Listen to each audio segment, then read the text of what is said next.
प्रचिती एका गृहस्थाची आहे. त्यांचं नाव रामदास होतं. ते रोज लोकल ट्रेनने नोकरीला जायचे.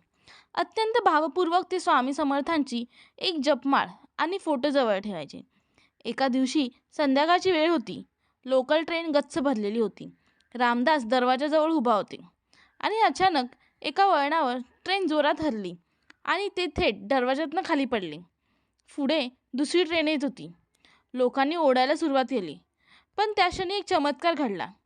रामदास म्हणतात, मी पडताना फक्त एकच शब्द ओरडलो, जय जय स्वामी समर्थ.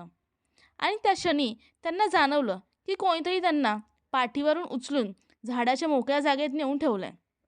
जेव्हा ते शुद्धीवर आले तेव्हा आजूबाजूचे लोक म्हणतात, हे काही वेगळं अपघातातून वाचणं नव्हे, हे चमत्कार आहे. कोणीतरी देवदूतासारखं त्यांना वाचवलं होतं, पण कोणालाही ते दिसले नव्हतं. तेव्हा रामदास समजून गेले, स्वामी समर्थ स्वतः धावून आले होते. जर तुम्ही भक्तीने आणि निष्ठेने स्वामींचं नाम घेतलं तर ते मरणाच्या दारातून सुद्धा वाचवतात. स्वामी फक्त बोलून नाही तर कृतीतून तुमच्यावर कृपा करतात. जय जय स्वामी समर्थ.